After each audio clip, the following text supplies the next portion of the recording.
Hey guys, welcome to another edition of the Vinyl Den, your channel for record collecting by record collectors. My name is Nick. I'm Ian. And go back and check out our Thursday editions, also along with the Sunday episodes we've been releasing every week. Yeah. You concur? I rarely disagree with you, although we did have some debate on our topic for today. Yeah. So today we're gonna talk about some of our grails, our holy grails that we're looking for. Right. Obviously, I took it a little differently than Ian took it. So when I think of a holy grail, it's an album that exists, but I would love to find it. It's something out there that may not be like super expensive, but it's something that's attainable.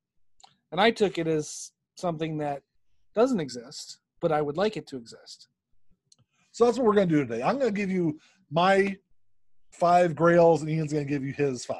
All right. Based on our own. Based on our own, I guess, idea of what a grail album is. Okay. Works for me. Well, to be fair, one of mine is available. It's just outrageously expensive. It's like $300. Okay. You want to start it? You want to start? I'm sorry. I guess I can start with that one. Tori Amos is from the Choir Girl Hotel. Okay. Which came out in 1998. It was pressed limitedly on vinyl, but the cheapest I've seen it is like $300. Really? Like, how was it? Was it like a super limited pressing? I think so. I think so. I mean, it was 1998. So, I mean, it was. There's some stuff. I mean, I've got albums that, like, even not like super. I've got an MXPX album that was released in 2000 or 2000. I think it was 2000. So it was a couple of years after that. And obviously, Tori Amos is a much bigger artist than MXPX is. And the MXPX album isn't. Obviously, it's not like super available, but it's not in the $300 range either. No. But that's one that I know it does exist on vinyl, but it's outside my reach as far as financially. Gotcha. One that I have on my list, it's a ska album from the late 1990s, and it's a band, Spring Heel Jack. Okay, so it is an album that is available on vinyl. It's called Songs from Suburbia. Originally it wasn't released on vinyl, but I think it was 2010. Asbestos Records released it. It was a limited release through Hot Topic, I believe, which I didn't even know was a thing. I didn't even know they had limited releases. Yeah, they've been doing exclusive stuff. I know that like Urban Outfitters and some other places like that, even Target has exclusive vinyl releases. Yeah. But I didn't know Hot Topic was having one at the time. Obviously, it was something I would have checked out because it's one of my favorite ska albums. And good album. And it hasn't been listed for sale on Discogs for almost 2 years now. But the funny thing is, when it has sold on Discogs, it hasn't been super expensive. I think the highest that it sold for was maybe $25 or $30. That's not bad at all. No, because it's an album that if I found it for sale, I mean, obviously it's something I'd be willing to pay, two or three times that for the album. I mean, I would pay probably up to $100 for it. Oh, okay. It's one of those albums I would love to have. It's something that will probably never get reissued. Right. I mean, it's because the band doesn't exist anymore. No. Right. So there's not a lot of push for it, like for an art through the artist and everything. What's another one you'd like to? Well, this is going to albums that are not on vinyl. Okay. Never been pressed on vinyl. Never been and have not yet been. And that's JethroTulls.com. JTull.com is the name of the album. Came out in 1999, never pressed on vinyl, and it's the last official Jethro Tull album. Yeah. And it's the only one I don't have on vinyl as far as official Jethro Tull albums go. So, well, it's not the only one you don't have on vinyl. All right, to be fair, that's true. It's the only one I don't. It's one of 2 I don't have, but the other one is accessible, and he owns it. Keep on talking. It would be considered, this one he's digging for would be considered a holy grail. Yeah, album. There's one of Ian's holy grail albums. I need to look at that because I haven't been over your house since March. So I mean, you've got that more recently than that. Yeah. So I want to look at that before I leave. But JTull.com would be one that it's not been pressed on vinyl. And it wasn't. I mean, it's not it's a latter-day Jethro Tull album. No one really cares. Yeah. I'm surprised they didn't release it on vinyl at the time, though. In 1999. I mean, it wasn't, vinyl was still somewhat of a thing then. It wasn't like completely dead. You know, I would have thought it was dead. I had no, at the time, I would never have even considered it being released. I would say that vinyl was dead at least, say, like 2002 through 2006. 2005, maybe those like 4 or 5 years. Maybe. I don't think there was anything really released on vinyl those years. Yeah. Well, unless it was like super rare, super limited edition, less than, 500, maybe less than 250 copies made, something along those lines. Yeah. Well, that Roots to Branches you just showed, that was 95, and I don't think they pressed that many of those. No. And only in England. You can only get those in England. Yeah. So. Yeah. Well, a lot of the Tull stuff, I think, was pressed. Later stuff was pressed primarily. Like, I don't even think Catfish Rising was released in as a UK. I mean, as a it was advertised here, but I think like at least every version I've seen on Discogs, I think is always a UK pressing. It probably is. So yeah, that was my second one. Gotcha. Mine is it's an album. Obviously, it's been pressed. It's something that we're connected to, kind of, because it's the name of our podcast. It's an MXPX album. It was it's released in 1996 by Tooth and Nail Records. MXPX's Life in General. Fantastic album. And actually, Chick Magnet was somewhat of a small radio hit. So I'm surprised there's not more pressings of at least more copies available in the wild. It's something I rarely come across on Discogs. The couple of times I've almost bought one, they're generally in the $150 to $200 range, which, I mean, the next time I see one, even if it is that much, I'll probably buy it, because it's starting to be something I'm seeing less and less online available. But definitely one I'd love to add to the collection. I mean, all MXPX's stuff is really hard to find. Right. They're mid to late 90s, early 2000s was probably when they were in their like height. Right. And a lot of that stuff just wasn't pressed on vinyl a lot. So. And they're not a band that caught on like Blink 182. No, exactly. Yeah, even though they're kind of in the same vein. Yeah. My third one is Straight On Till Morning by Blues Traveler. Okay. 1997. Not released on vinyl ever. Blues Traveler's having a hard time. I don't know what's going on with their stuff. They were supposed to be re-releasing all their stuff on vinyl. Because I've been waiting for 4 to get released re-released. Which theoretically 4 could be a good Holy Grail one too, because it was pressed in 94. Yeah, it is available. It's out there. But it's expensive. I haven't seen a copy of it for sale on Discogs. It's been a long time, yeah. But they were supposed to be repressing all those and stopped. Yeah, I don't know if it's something with the band or maybe something with the labels also. And the first three they did may not have sold. Well, that's true. But then again, I would think that 4 in any condition, in any pressing, is going to sell for a lot more. Because that was their big album. That was their big album. That's the one. And Straight On Till Morning kind of continued the success a little bit. Yeah. If someone is a casual fan of Blues Traveler, they're going to know 4. Right. And they're probably going to buy 4 over the first couple of albums. Theoretically, yeah. Straight On Till Morning is actually my favorite Blues Traveler album.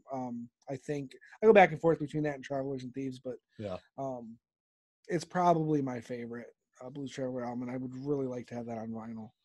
So cool. That's my 3. Yeah. So my number 3. My third one is it's Led Zeppelin 2, which doesn't sound you're like, oh, that's something pretty common.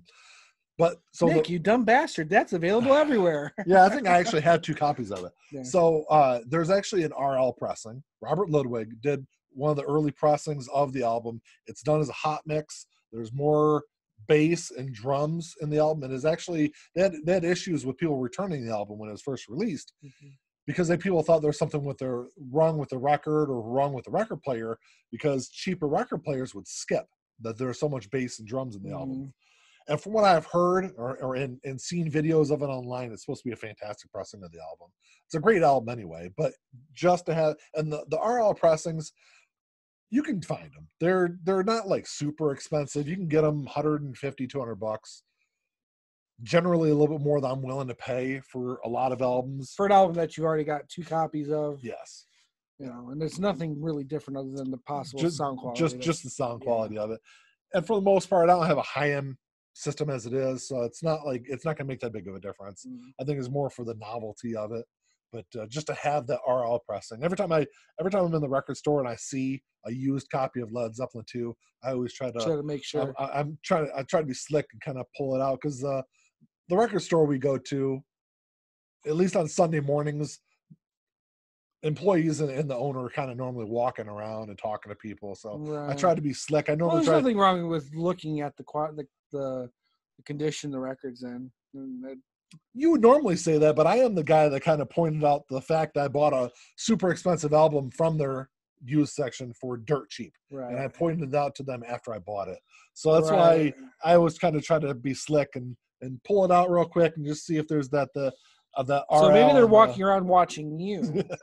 not just talking to people, they're watching you. They're watching me. But yeah, if you look on the runout groove on a used copy of Led Zeppelin 2, you'll see an RL etched in it, and that's how you can tell it's a Robert Ludwig pressing. Interesting.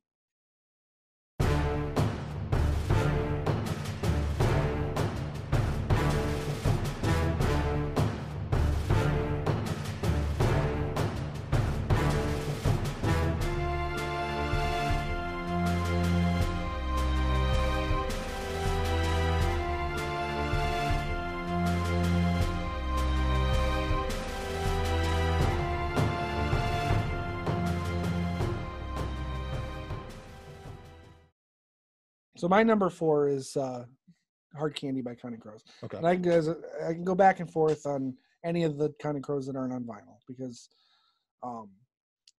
really I guess it's not that many, because they don't really have that many studio albums to begin with. But how many studio albums do they have? Let's see. 7 or 8? No. Really? Hard Candy was number 4, and then Saturday Night, Sunday Mornings. And then Somewhere Under Wonderland is 6. You can count Underwater Sunshine, but it's a covers album. Gotcha. Well, so 7 if you count the covers album. And they got a couple live albums. Okay. But I have Somewhere Under Wonderland because that was pressed brand new. Yeah. Which I've seen that in the store. And I want to get I've got the black vinyl. I want to get the blue vinyl of that one. But Hard Candy was never pressed on vinyl. It's one I would definitely want to get. Mm-hmm. I mean, I want to get all of them, but it's a good album. If I wanted, they said, which one do we press first out of the ones that they haven't, which 3 they haven't pressed, that's the one. Gotcha. That's definitely a good album. Yeah, it might be my second favorite Counting Crows album. So my number 4 is Less Than Jake, Losing Streak. Fantastic album. There's a 2016 Sleep It Off version of it. Sleep It Off is the label that released it. So is that the picture disc? No, the picture disc was prior to that. I've only ever seen the picture disc. I'm not a big fan of picture discs. You know, the sound quality can be kind of iffy on them sometimes. Right. And so this 2016 pressing, it's obviously a reissue of it. I don't think it was ever originally released on vinyl when the album was originally first released. 96. 96. Right? So yeah, I kind of doubt it. Well, because they're not like, they weren't a huge label band. Yeah. So actually, I know there wasn't. The picture disc was the first, and that was in the mid 2000s. Yeah. So 2016, it's an album that it is on Discogs every once in a while. When it is, it's about 100 to 120, 130 bucks. So it's something that's not completely unobtainable. I've spent that much for a record before. It's not my favorite thing to do. I like Less Than Jake a lot, and I love that album. I wouldn't pay that much money for it. I almost have a couple of times, and I probably will eventually. I'm hoping that they reissue it again. We'll see. Because I know that Hello Rockview is the same thing. Hello Rockview is one that it's normally about the same price when I see the reissues out there. I'm less inclined to pay that kind of money for Hello Rockview because I already own it. I don't have the full length 12-inch. I've got it's the whole album, but it's all 7-inch. 7 inches, yeah. So 7-inch. That's still pretty cool. Yeah. You know. It's a pretty sweet little box set. I like Borders and Boundaries a bit better, but I think I'm the outlier there. So my number 5 is not. It's kind of doubling, but it's not. Ian Anderson's Secret Language of Birds. Mm-hmm. As far as the solo albums go, it's his best solo album, and I would put it as far as the Tull stuff. I'd even put it, if you can add it together with that, I'd put it. It's in the top 5. Okay. So Secret Language of Birds by Ian Anderson. What year was that released? 2000. 2000. Yeah. So it's kind of along the same lines as jtull.com. Exactly. It was back to back. Yeah. In fact, it was actually recorded first. Okay. And then, but it's something that you're never going to see on vinyl. Probably not unless, I mean, it's not impossible. Well, Ian Anderson has never been somebody that's really at least seems very interested about the vinyl releases or anything. Not like the vinyl. At He's not even big on double dipping as Yeah. far as re-releases go. He says if the record company wants to do it, he doesn't stop them. But the thing is that .com and Secret Language of Birds were released by Fuel 2000 Records, which is still in existence. Are they? I think in name only. Gotcha. Which I would think would be easier to get something pressed. Well, he owns the rights to it anyway, so it doesn't really matter. So if he wants it pressed, he can do it. I would see, maybe down the road him doing something with those 2 albums, maybe like a record store day exclusive kind of thing. The thing is with Ian Anderson though, at least even with like all the Steve Wilson remix stuff, he doesn't seem like he really very cares. Hands off. He doesn't care one way or another, I think, right. with it. That's what it is. I heard him do an interview where he talked about it. He even said that they're going to do the remixes as long as Steve Wilson is interested in doing it. Once he stops being interested in doing them, then it's going to be over. Right. Because he doesn't, like I said, he's not big on reissues anyway, or doing the double dipping. He's actually used that word, double dipping. Unless in some cases, like with the Steve Wilson stuff, he's cool with it because it's been an improvement on the original work. Yeah. So if he sees it as an improvement, he's all behind it. He'll even work on it. But if he can't bring anything new to the table, there's no point in his mind to re-releasing. Yeah, but, that makes sense. And he's not behind vinyl because he thinks it's a step backwards. Yeah. Which I get. I do. I understand that argument, but I don't agree with it. But no, not at all. But I do understand the argument. So that was my number 5. Gotcha. Secret Language of Birds.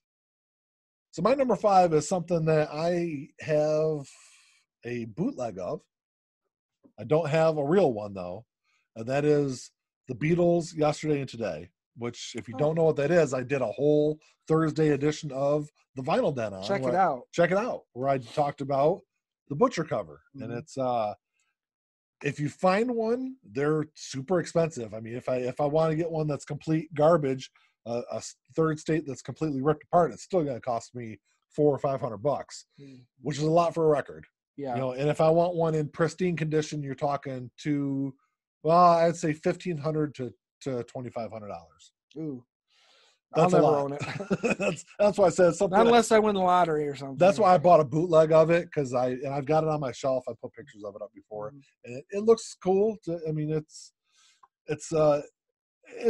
just something nice to have. Obviously, it's not something that I desperately need to listen to. I have a copy of Yesterday and Today, the standard edition of it, and then I've got the bootleg Butcher cover. So no, that's cool. I mean, that's kind of how I am with CDs. There's certain CDs that I have that because I don't listen to CDs. Yeah. But it's cool to have them, just to have them. I listen to them in my car. I don't. I use Spotify in my car. Yeah. It's just much easier. I do have a CD player in my car, but I don't generally listen to CDs in there. I did have one more I wanted to throw out. Ooh, a bonus. It is a bonus. Okay. And it's a pressing from 1977. It's on the Harvest label. It's a French pressing of Animals by Pink Floyd. And it's nothing really special about the album itself. It's the packaging. Okay. The packaging, the vinyl's pink. So it's a pink issue of the album. Right. And it's all in pink packaging and all that. And it's something that's, first off, very hard to find. And when you do find it, it's several $100s. Okay. Ultra rare. Like I said, because they didn't do colored vinyl. No, not in 1977. Oh. And like I said, it was only a French pressing of the album. So that's one that's definitely one that I'd love to find out there, but I kind of know I probably won't ever buy one. I know I've got one. It's on Discogs right now. It's about $180, and it's in my cart. If I happen to stumble across some extra money, which I would love to eventually. Don't we all? and it's still available. I'll probably pick it up. If I win the lottery, I'll just buy it for you. Oh, there you go. There you go. Hopefully, do you play the lottery very often? No. Okay, Ian's never going to win the lottery. Once in a great while, I'll pick up a scratch off, or if the jackpot's really high, I'll spend $2 and get a lottery ticket. But That's all I had. Put some comments down below. Tell us what some of your holy grails are, or you can just tell us what you think Holy Grail means. What exactly is a holy grail? Because are we disagreeing with as far as what that means? Because I mean, to me, you say Holy Grail, I think probably doesn't exist. Well, but the term Holy Grail, generally, from what I see online, is something that I guess you would love to have, but it's going to be really hard for you to find it. You're always in search of the Holy Grail. Right. Like search Indiana of the thing Jones. That doesn't exist. Like Indiana Jones. Right. Unobtainable. Completely unobtainable. Oh, it wasn't in Yeah, it was because he couldn't take it with him. Well, I know. So yes, it was. Nah, whatever. Well, that's all I got. All right. Anything else to add there, Ian? No. Go back and check out some of our previous episodes, and if you like the episode, hit the like button down below. Thumbs up. Subscribe. The bell. Wherever the bell's at. Whatever the bell shape is. Is it about that? What is that? It's a bell shape. That's your bell? It's a bell shape. Kind of. Looked like a triangle to me. It was more rounded than a triangle. Okay, whatever. It's a bell. Click the bell to get notifications, and that's all I got. Good. Until next time. Talk to y'all later. Keep on spinning. Peace.